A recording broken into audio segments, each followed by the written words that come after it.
प्रधानमंत्री और विदेशी राष्ट्रपति ने फोन वार्ता की। मुद्दे रहे यूक्रेन और व्यापार।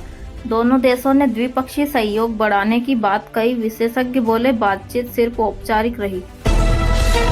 दिल्ली में सत्ता पर बयानबाजी तेज। विपक्ष ने सरकार को अस्थिर बताया। स्थानीय प्रशासन ने शांति बनाए रखने की अपील की। विश्लेषकों का कहना आने वाले दिन अहम होंगे। पार्टी अध्यक्ष के दावों पर विपक्ष ने निशाना साधा। संगठन के अंदर ही अंतर्विवाद उभरने लगे। रणनीति पर सवाल खड़े हो रहे हैं। संगठन के अंदर सख्त रुख और समावेशिता पर खींचतान। कुछ नेता कड़ी नीतियों पर जोर दे रहे हैं। विश्लेषकों ने इसे आंतरिक संतुलन कहा। राज्य चुनावों में केंद्र की रणनीति का नया चेहरा दिखा। स्थानीय गठबंधन और मुद्दा आधारित अभियान पर ध्यान है। विपक्ष ने इसका विरोध शुरू कर दिया।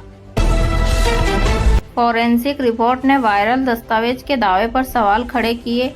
जांच एजेंसियों ने आंशिक रूप से खारिज किया। राजनीतिक आरोप प्रत्यारोप जारी है। प्रधानमंत्री ने विवादित राज्य में परियोजनाओं का उद्घाटन किया। विस्थापितों से मुलाकात कर पुनर्वास का आश्वासन दिया। सुरक्षा के बीच दौरा सुर्खियों में रहा। जीएसटी परिषद ने नई दर संरचना की घोषणा की। कुछ उपभोक्ता समूहों को इससे राहत मिलेगी। राज्य और केंद्र के बीच बहस शुरू हो गई। बड़े उद्योगपतियों पर जांच से सियासत गर्मा गई। समर्थक बोले ये कानून का राज है। आलोचकों ने इसे राजनीतिक कार्रवाई कहा। उपराष्ट्रपति चुनाव को लेकर समीकरण बदल रहे हैं। पार्टियों के बीच खिंचाव और प्रतिस्पर्धा बढ़ी। विशेषज्ञों ने इसे संवैधानिक परीक्षा बताया। प्रधानमंत्री के हालिया भाषण पर विपक्ष ने सवाल उठाए। टिप्पणीकारों ने इसे भ्रामक विमर्श का जवाबदेही की मांग तेज हुई। अर्थशास्त्रियों ने टैरिफ और घरेलू नीति पर चर्चा की। रोजमर्रा की कीमतों पर असर दिख रहा है। निवेश समुदाय नजर बनाए हुए हैं। सोना चांदी की कीमतों में गिरावट आई। अंतर्राष्ट्रीय बाजार और फेड नीतियों का असर। त्योहारी सीजन में निवेशक सतर्क है। अगस्त में महंगाई 2% पर रही। खाद्य कीमतों में गिरावट पर सेवाएं और ईंधन महंगे। बेरोजगारी में राज्यवार असमानता जारी।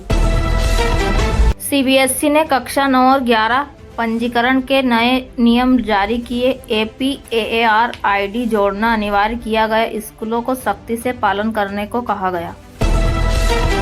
विदेश नीति में व्यापार और रक्षा सहयोग पर बातचीत हुई। नेताओं ने वैश्विक चुनौतियों पर मिलकर काम करने की बात कही। अगले चरण में आर्थिक समझौते संभव है।